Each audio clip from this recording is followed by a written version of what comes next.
Good to be back to talk about Law 8 from the Laws of Human Nature by Robert Greene. We are really going deep on these, huh? Yeah, I mean, they're tremendous, really. Law 8 of 18. So, Law 8 is change your circumstances by changing your attitude.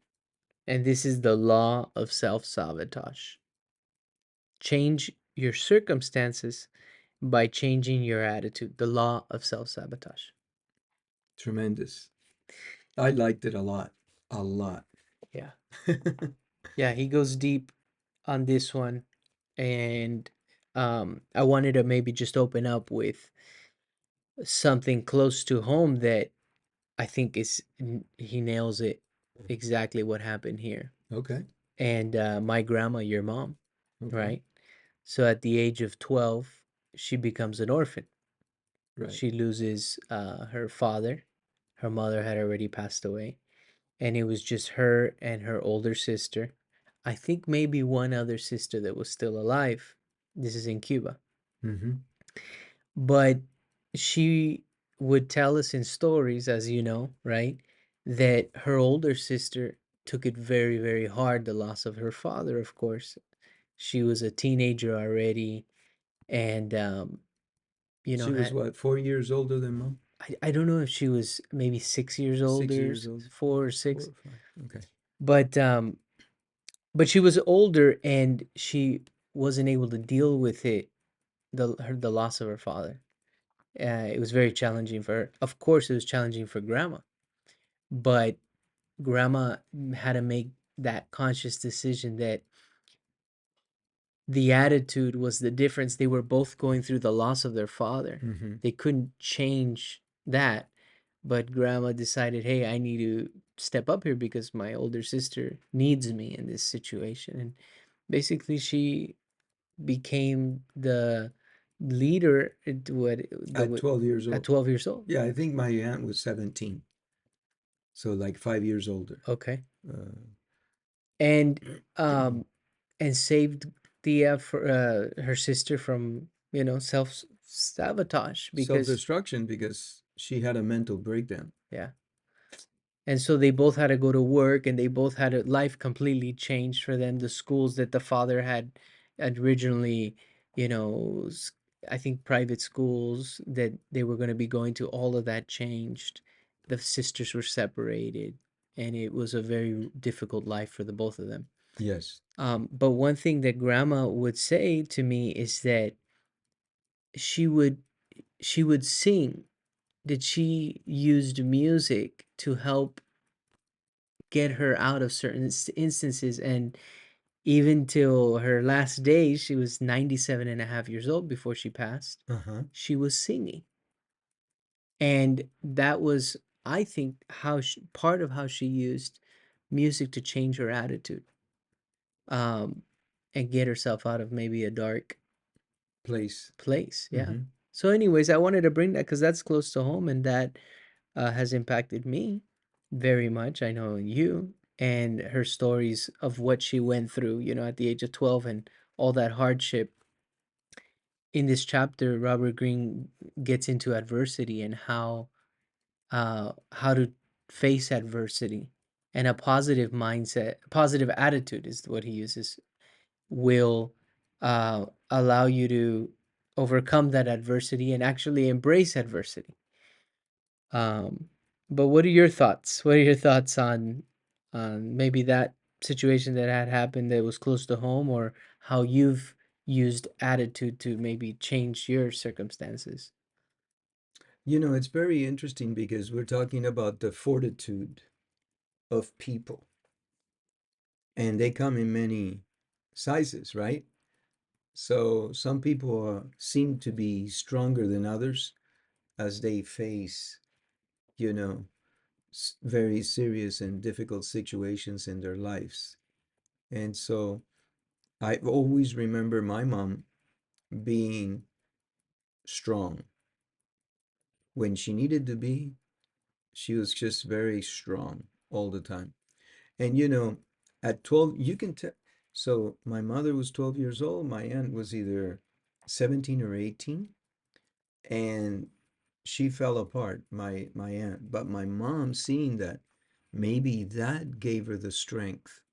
Because I remember talking to my mom one time and saying, that was tremendous what you did for your sister, because she actually had a mental breakdown. And had you not been there, she would have fallen apart completely and probably not make it. Okay? And the reply that came back from mom was, I had no choice. I had to be strong for the both of us, or everything would have fallen apart. She was my world. And if something would have happened to her too, I don't know where I would have been. So that reply was, I had no choice. I had to step up to the plate and hit that ball, no matter what. And sometimes we get pushed into these tragedies that come to us that we have no control over, right? But what the Stoics say is you have control of how you react to what is happening to you in your life. Mm, And I've been very blessed that I've gone through the hardships of losing my parents and so forth, which are the natural progression of life, you know. And I've had some challenges, but I see other people that, they just don't seem to be able to get a break in life. It's one thing, pop after another, pop after another, pop, and they're standing strong. And I admire many, many people around me that I know have gone through and go through very difficult things. You just have to put your feet on the ground and be strong. yeah. Like mom said, I had no choice, you know? She just had to do it. And that was maybe just she was born that way, maybe. Or the experiences that Made she her had strong. at a very young age made her strong. Because why is it two people in an exact same situation? It's not exactly the same because they're experiencing it differently. Actually, that's what Robert Greene's saying, that they're experiencing a different reality. Actually, so we could be going through the same thing, yet it's different for me than it is for you. Correct. We will take different ideas, even from reading the same book, the same Yeah. chapter, and maybe even reading the same page. Oh, We'll walk away with potentially um, similar ideas, but in our own ways, we give it our own personal touch. Because look, I'm what, 30 years older than you. no. Yeah, 33 years older than you. I'm double your age. So, I definitely will walk away with a different perspective than you will. No doubt about it. I think so because the experiences that you had maybe help solidify some of the messages. For example, I could hear something, it kind of goes over my head, but then when I live something and I hear it again, now it's concrete, Right. and you've lived a lot more. Yeah. um, I've been around a little bit longer than you. Just a little bit. attitude, Oh, it's everything. you say that all the time. A It's positive everything. attitude. I Oh, mean, we were just talking about it on the way back right now on our drive, from Los and Angeles. we were talking about how, which by the way, every time we go to this specific town, it seems gloomy. It seems desolate. It seems, There are for lease signs everywhere. For lease, not for sale, for and lease. and you and I have spoken about this, and I wonder if it's maybe our attitude towards the city. Now, It, the reality is those signs are there, but why is it gloomy every time we go?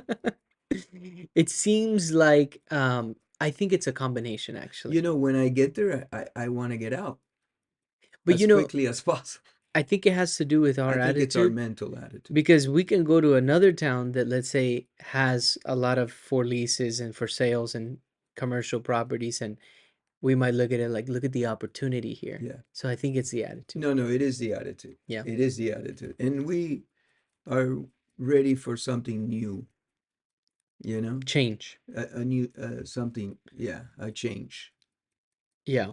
Um, so We one won't thing mention the city.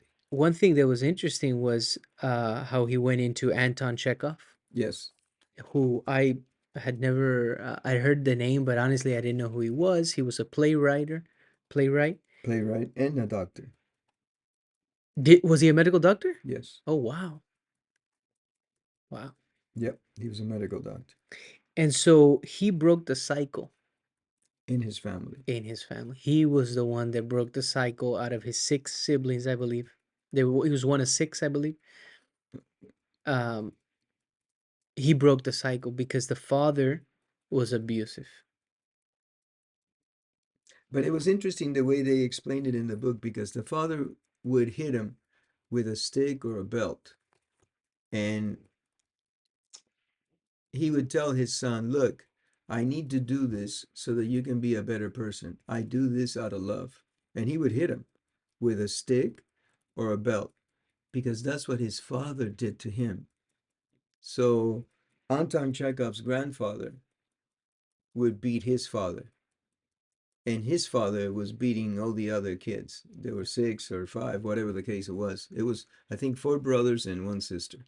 But anyway, everybody got beat. And the reason they did that is because it would make you a better person. You be more understanding of life, and you would Well, keep your ego in check, and it would make you a better person. And that's what he believed. the father. Yeah. He So he even would beat you because that's all he knew. He got beaten by his dad too. yeah, yeah. It's interesting, you know? It is. It Um, is. Um, it's brutal. but what I find very interesting is how he broke the cycle. Okay. And it it it stemmed from him being abandoned by his family. Remember, his family had to flee, and you guys can read the book as to the details. The father was a drunk, abusive. He ended up losing his grocery store, and he needed to. He fled without even telling his wife or the children at night to escape the debts. Left the town. Um, it, there were two siblings that had already left as well, two of the siblings of Anton Chekhov. Anyways, long story short, the mother said, "Hey, you stay here to go to school," and he stayed by himself in this town, and Life was rough. extremely difficult for him. But what the way that it seems that he broke the cycle here was in trying to understand his father instead of resent him and have all these feelings of hatred towards the father. He actually went and looked at his father like if he were a character in a play, in a book, because he was really into plays. Hmm. And that's when he began to study the father and realize the reason why the dad was doing this. And that you just explained it. It was a cycle of abuse, that they would beat the kids. And once he understood that, he was able to be free of that resentment and hatred towards the father. And he was able to, I don't remember hearing the word forgive in this chapter. I don't remember hearing that word forgive, but he was able to let go of everything that he had, those bad negative feelings, because he understood the father. Yeah. There was a, as I was reading it, it says that one day it hit him. He had this feeling of total love and acceptance for his father and mother. And so, um, I don't think that you can have that kind of feeling when you've gone through the experience that you went through with his father without first forgiving. Mm, I think there's got to be forgiveness in there. There's got to be, I think. Um, but it's interesting. You know what? I would issue a challenge to you and me. okay. You know how you're saying every time we go to that city, it seems gloomy and this and that. Did you get to the portion in the chapter where there's a kid that's going to Paris, okay? Yeah. And they compare him to a young lady that's also going to Paris. Neither one of them speak the language, but they have to go there to do some studies. And so the kid gets there and finds the city gloomy, finds the people not friendly. They make it difficult for him to learn the language, and he gets contracted and isolated. Whereas the girl goes to the same city, but her attitude is different. Hmm. And she, you know, is not afraid to make mistakes while speaking the language. So the locals laugh, but they're trying to help her, and she is finding that the weather, although it's a little rainy and this and that, is very lovely because it sets the tone for Romantic. romanticism and this and that. So, I would say next time we go to that city, Okay, let's put our money where our mouth is and let's see if we can have a different attitude. I like that. And if we change that attitude, Mike, we might find some opportunities in that city because You there can take are might out of that for lease sentence. signs all over the place. Yeah, you can take might out of that sentence because having a positive attitude going into that city will open up things. Because, Exactly. Just like these two kids who are going to Paris, right, you know? right. I've Eh, seen it. I've seen people. I know of people. I've traveled. It's hard to travel by yourself.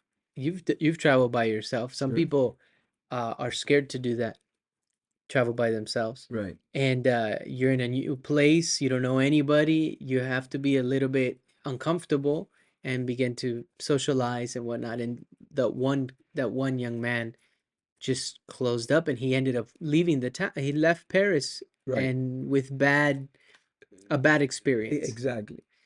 Um, And she could potentially find the love of her life over there and, be happy forever and ever. So it's all about your attitude. yeah, Attitude is everything.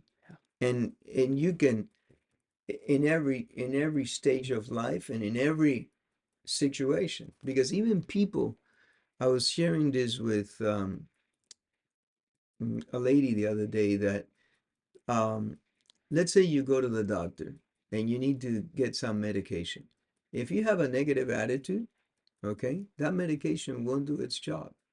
But if you have a positive attitude, it will do a better job. Why? Because when you have a negative attitude, maybe your arteries are constricting, so the flow of that medication is restricted to the area that it's supposed to help, let's say. sure. And so if you have a negative attitude, it's been Even documented, physiologically. it's been documented that patients that have a much positive attitude respond better to every kind of treatment. Wow. You guys look it up, but it's documented. Yeah. It's a fact. So attitude is everything. Even when you're eating, Yeah. Yeah. if you think that you're gonna get a stomach ache from it, you're definitely gonna get one. Well, there's that, and But then if there's you, there's reality. That's one thing that, okay, let's say I want to be the Uh, devil's advocate here. but Reality. Sorry, go ahead. I think your attitude can change your reality. Okay, because it's It's that really our effect. perception of Yeah, things. Yeah. because I know you're saying, well, maybe the food was really bad, so you do get a Well, stomach maybe it ache. was cooked with rancid oil. Fine. Then positive attitude or not, you're gonna get a stomach ache, you know? Right. But it's how you react to it, Yeah. Yeah. you know? It If you look. let the stomach ache knock you out, oh my God, I feel so terrible. Oh my God, I'm going to bed. Oh my God, I'm It dying. You reminds end up me. in the hospital. Whereas the other guy saying, "Oh, I have a little stomach ache, but but I'm gonna work." I have a friend that whenever he has a fever, he works himself. Uh, Works out. he works out and lift weights and sweats. He says, "No, I work the fever out. I sweat it out." Now It works for him. he's He's a little a crazy. warrior, but it um, attitude is everything, Uh, hands I down. I believe it. I mean, I've seen it in in corporate settings, in business settings, in family settings. Like, our attitude can either take us up or Yeah, bring us down. he says you can create opportunities out of nothing by having a positive attitude. Yeah, yeah.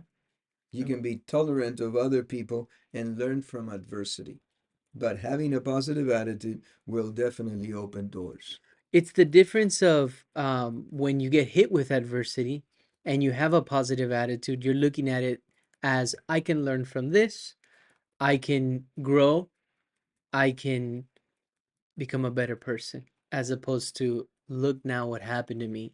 Life is against me. God's not looking out for me. Things like that mentality. So, you say it often. What are we telling ourselves? Oh, Like, yeah. what are you telling yourself when something happens to you? Are you giving yourself a negative message? Are you telling yourself something negative? And I'm very careful because I read this a long time ago. I'm going to change it a little bit because we're not going to use bad words, right? But dirt in and dirt out. Whatever you feed in your mind, Mm-hmm. okay, um, has a great deal to do with your future and your opportunities. Because if you're feeding your mind, let's say, negative things, then you're going to get negative things out.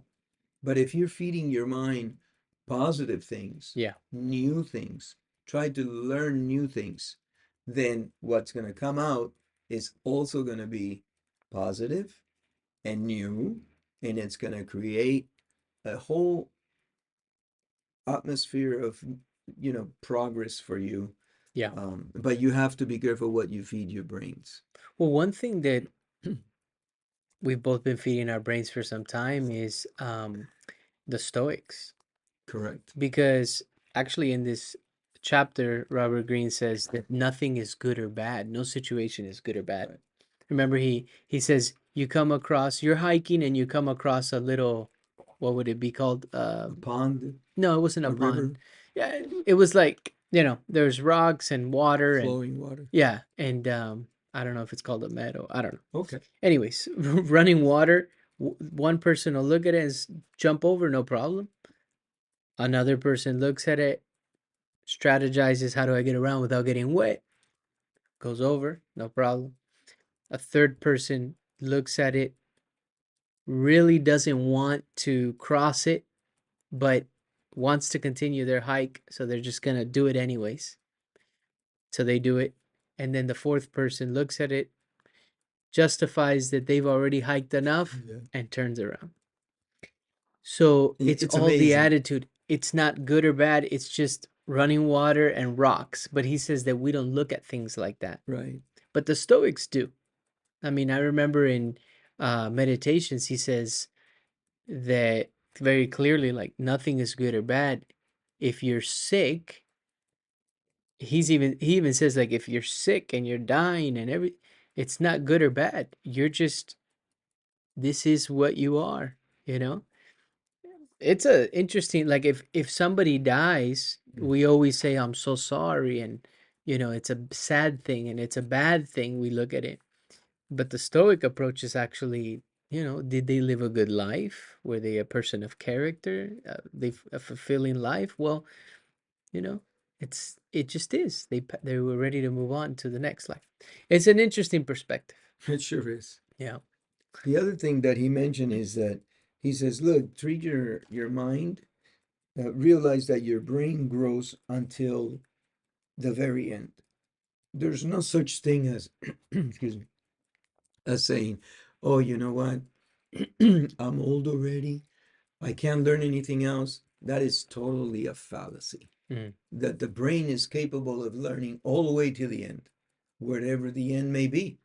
You got people, I know I was reading something a long time ago where this lady, um, at the age of 70, went to law school and she ended up getting her law degree, 4 years later or whatever. Wow. At the age of 70, it was a lady. She says, I always wanted to do this. I'm going to do it. And everybody said, but you're 70 years old. And she goes, no, I'm all right with it. And she went through it and she got her law degree, passed her bar, and she was practicing. And she Wow. started law school at the age of 70. So, there's no limitations. You We reminded bring me, our own limitations. yeah, so our own self-imposed. Yeah. You reminded me of a lot of people come to you, you're 65 years old, and they say, "When are you going to retire? Are you already retired? Why aren't you retired?" and then you say, "No, I don't want to I'm enjoying what I'm doing," right? I'm Something, enjoying it. but then Why should I retire if I like what I'm doing? and then you have a few amount of people that actually say that. Yeah, why are you going to retire? No, keep doing what you're doing. Most people, though, Are the first one. yeah, they say, hey, you should retire. It's time to retire. But you have a attitude of wanting to constantly learn. You'll take new classes, you'll take on new hobbies. You'll put yourself purposely in situations where you're trying to grow. You do it with a positive attitude. And I hope, yeah. why would you ever stop that process? We came from we know of an insurance company that the founder is still alive, participates in this in the business still. It's a billion-dollar business, and they're 103 years old. He's 103 years old. Oh my God. And he's still going at it And that's and strong. for the people that say greed or this or that. I would say no. It's not greed. I would say no. And what they don't need the money. No, he's a It's not many money. moons ago, he was already an extremely wealthy man. Now, could it now some people could say, okay, well, it's not money that they're after, it's power. I mean, what motivates somebody at that age to still be involved in a business, to still be active? And I think it's something beyond that. They have to have a deeper, Yeah, uh, it's we mentioned this the other day. The Japanese call it ikigai. yeah. Ikigai means you found the reason for living. What is your reason for living? I think for this gentleman, Hmm. the fact that he threw himself into that business has grown to $1 billion business, and he's extremely proud of that. He created it from silch. He's 103 years old today, okay? And he's missing a couple of annual meetings, but he's even there sometimes. I remember him at the age of 98 going to the annual meetings. So he's 103 years old now, okay? But he's still active in the company. It's not greed, Mike. Yeah. And like a I Warren Buffett also. Warren Buffett. I mean, how old is Warren Buffett? I don't know. He's in his 80s. But it's not greed. They're not doing it No. for money. Now some people might be doing it for power, Okay. but I don't think this gentleman is doing it for power either. I think what happens is the pride of having created a business that has grown so much and is employing hundreds and hundreds and hundreds of people and allowing these people to live a good and fruitful life Hmm. with good salaries that they can send their kids to school. Imagine the ramifications, right? It's a big, huge tree with thousands of roots. That's what this company is. And I think that what keeps him going is that he's proud that he's been able to do this in his lifetime. And he's 103 and he's still going at it, Yeah. you know? Yeah. So I don't think it's greed. And I don't think this particular gentleman is doing it for power, although those things may drive other people. But I think that in this case, is just proud of what he's been able to do and see his accomplishment feed Hmm. so many families. Like I'm one of them. Yeah. You know, I have an appointment with, that company, Sure. and that company is doing good for me. So I'm one of the ones that I'm extremely proud of this gentleman. 103? Are you kidding me? Now, What fortitude and strength. yeah. No, you gotta, I think you gotta have a reason to get up and do what you do. And that's maybe his reason. And that's why stop, you Why know? stop? Um, And why criticize somebody like that? Now, what do you think makes the difference between somebody who has a positive attitude and a negative attitude? Like, is it just the messaging that they're telling themselves, like the voice in their head kind of thing, or what do you think makes the difference? Well, I think is I'm looking at things a little bit different now that I'm older, but you need to be able, it's, I come from a family that suffered through communism, came to a country they didn't know their language, and they were extremely fearful all the time. And they were a lot older when they had me. So I was raised by older people who were fearful. And so I always saw, oh, be careful with this, be careful with that, be careful with this. Um, I think it's the way that you're you have to be careful what you're feeding yourself. And you have to be careful the people you associate yourself with. And you have to be ready to take on a challenge. Okay? I I I don't know if I'm answering your question. What was your question again? What's the difference? Yeah, between somebody who's positive and somebody negative, it could be fear. Actually, I think a person um, that's willing to continue to grow, to continue to learn, to continue to take on challenges is forced to have a positive attitude. And like they yeah, say, is the way you react to things. and you can't be fearful, You right? I can, mean, you have to break that cycle. yeah, I mean, there could be some sort of um, what's it called, where you're maybe at some insecurities or some, but you still make the move. Right. You still make the move, and you're positive. Like we choose to be positive, and I think that is a choice. It's like you say, you have to be intentional Yeah, because you could easily get swayed one way or another. A sure. child gets sick, a child passes away. What can How are you, you in those moments, right? well, what can be positive about a child passing away? Right, right. You know? I mean, I can't think of anything, No, but yet you're gonna have to get through that because if you don't, then it's the end of you. If you let it destroy you, yeah, you know? I don't know the answer and I don't know that I would have the strength. I don't want to go through that. You know, right. I want to go first. You guys bury me and then that's the end. But um I think you have to be intentional. It's like a constant battle, and you have to. But then it becomes easier because you know, you take on the day with a lot of enthusiasm. You know, like for example, this friend of mine that I know this guy.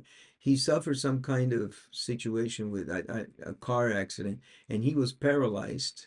Okay, for 6 or 8 months or something like that. And so when you talk to him now, because he made a full recovery, he says, "Hey, you know what, Pablo? I don't step off my bed in the morning. I just spring out of my bed. I jump out of my bed to take on the day. I'm so happy that I'm not paralyzed anymore, that you can throw anything at me. And I'm just so happy. I spring out of bed, you know, because he spends, I don't remember if it was 6 or 8 months, 8 months paralyzed, you know, he couldn't get out of bed. And now he wakes up in the morning full of energy, full of positive attitude, and boom, he just springs out of bed. So sometimes it has to do with your experiences, you know, Yeah, and how you see them and take them in. It's very important. yeah, And it has to be, it's a mixture of things. Because, for example, the people you surround yourself with, sure. they need to be of like mind and body, let's say, Yeah. They Uh, need to have a positive outlook on things too, yeah, or or they'll contaminate you with a they'll negative one. contaminate you. They're toxic. Um, one of the things that was interesting, again, he's making us do some introspection, is Hmm. become aware of your own attitude, how you think of others when you meet them. So he's not just saying have a positive attitude, this and that, but like find out what is your own attitude. You might think you have a positive attitude, but then um, how do you think of others when you meet them? How do people respond to you? Um, I'm out there trying to meet all kinds of people, okay, to create opportunities not just for ourselves but for many others. And so I'm very careful. Yeah, In fact, one of our subscribers asked us, "Are you?" Because we were talking about putting an email together Mm-hmm. and using specific words very, very carefully on how you send that email. Because when that emails get sent or that text gets sent, the person that's going to receive it may read it and not get the same idea that you originally had when you did it. Right. So he asked us, the subscriber asked us, can you determine a person's character by an email? And the answer is absolutely yes. You can determine a lot from A an lot. email You can from the email. determine a Yeah. lot from an email. Yeah. You certainly Yeah. can. If you really go into dissecting how they're saying things, where they're putting it. If Yeah. they're just talking about themselves or how they were grieved or whatever, you can say a lot. Yeah. If that person is a little bit forgiving, Hmm. if that person is going to throw the book at you, uh, Yeah. Yeah. Yeah. Um, but I it, don't have the power to do that uh, uh, 100%. But these other psychologists that we've gone through, they were just eminent in that kind of stuff. yeah. But anyway, No, I think it's important to look at ourselves and our own attitude, for sure. because when I was going through the chapter, I was thinking a lot of when he was giving examples, I was thinking of other people. Oh, another person. This reminds me of another person, another person. I wasn't thinking of myself. Oh, Like he gives an example of turn the the mirror onto yourself. yeah, the five forms of negative attitude, constrictive attitude, and he goes into those and he gives examples, right? And it's very easy to go through the chapter and think, oh yeah, I know people that are like this, and But then where do we fit in? right. But when he talks about a positive attitude, oh okay, yeah, yeah, I can relate to that one. But he's so the five forms of constrictive negative attitude. You have the hostile attitude, you have the anxious attitude, the avoidant attitude, the depressive attitude, and the resentful attitude. I like how he breaks it down. Most of these start with uh, childhood. He says a lot of these have to do with the resentful attitude. They never got enough attention as a child, so they feel injustice when others have maybe more than them, and they see oppressors everywhere. They become the leader of the oppressed. He says you need to be careful with these type of people because they can kind of hide some of these traits, but they have a resentful attitude and they're always looking at the oppressor. What was number three? uh the avoidant attitude. Okay. Yeah. So the avoidant attitude, this is a quote from the book: if they do not try too hard, they cannot fail or be criticized. It's fear of success. That's an interesting one. Like, Yeah. let me not go all in on this project because then I can say I didn't give it my all. So if it doesn't work out, eh. But if people see that you gave all in on something and you failed, that fear of being criticized, of failure, will make the avoidant attitude, the avoidant person, not do it. Wow. Yeah, I just can't see doing something halfway. Well, maybe you don't fear failure. But,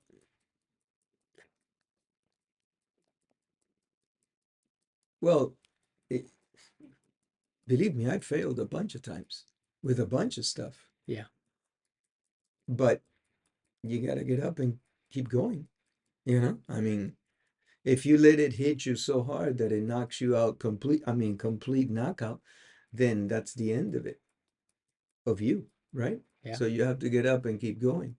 So I don't know that it's not that I don't fear it. It's just that I have no choice. I have to get up like grandma, get up and keep going, yeah. you know. One of the things that I thought was very interesting that he says, the biggest task in life that you have Mm-hmm. is shaping your attitude. Just think about that. The biggest task in your life is shaping your attitude. You just have to make sure like a sculpture, you know, that you shape it in a positive way, you turn in positive directions, you know, and you try to make the best of the hand that's being dealt to you. There's a guy in China, okay? He's paralyzed, and even his neck is a little paralyzed. So he does all he's completely paralyzed except his arms. And he's on this kind of bed thing that rolls and he can push it with buttons. Wow. He cooks. He maneuvers the bed, yeah, that little mobile bed into the kitchen, and he cooks. He does it like this, you know, he cooks out for himself. And I think he's taking care of his mother, okay, who's elderly. And he's paralyzed. He can move his arms. So he's cooking, he cleans, he makes juices. Uh, That's amazing. It's amazing. Some of the inner strength that some people have. You look at that and you say, oh my God, I don't know that I could do that, you know? But you may not have a choice. You may have to do that because the alternative is Yeah. not good. Yeah. See what I mean? Yeah, I mean, how can you, when you see those examples or hear them, how can you not have Oh, a positive attitude? and thank God for God, Buddha, whatever, the energy in the universe, Yeah. and thank 1,000 times a day for what you have. Yeah. You know, you woke up this morning, you were to get out of bed. We can have a discussion like this. We're thinking, you know, we can Yeah. see, right? I mean, Yeah. how can you not? Well, one thing you say is, do you say attitude of gratitude? Yeah, I'm in a constant state of It's a constant gratitude. state of gratitude. You know, you talked about the depressive, like falling into that, and he actually focused on that for a little bit, and he says, you know, the depressive attitude, this type of character actually making other people depressed gives them more fuel. That's one thing he was saying. Oh, wow. Um, but what Robert Greene was saying is to look at the depressive cycles. Um, no, he says depressive cycles can serve positive purposes, that they're meant to be there. Mm. And what you do is, and I don't know if he's gone through depression himself. I know he's gone through a lot. Well, he had a stroke He had a stroke. that paralyzed, I think, half his body. Do you know if after what book? That's an excellent question. I should know that answer. I want to say it was after The Laws of Human I Nature. think it was. Yeah. He put so much into that book that it debilitated him so much Yeah. that he ended up getting a stroke. And he had an interview with Lewis House. Lewis Hauser, and he asked Robert Greene, knowing now that after you wrote that book, let's say is The Laws of Human Nature, right? Knowing now that you suffered a stroke, knowing what you know, that you're going to suffer a stroke, would you write the book again? And Robert Greene, to his credit, was, yes, I would. Yeah. And the reason for that is because he feels so compelled in the job he's doing, putting these things down to help humanity, that he says, even if it's at my own risk and sacrifice, I would do it again. What a novel. I mean, Yeah, Robert that Greene is just, it's a and mission oh, bigger than that's his, himself, that, bigger than himself. that's it, Mike. You hit it. Yeah, It's his ikigai. it was in 2018 that he had a stroke. In Was it after 2018. The Laws of Human Nature? I When think it is, did but laws you know,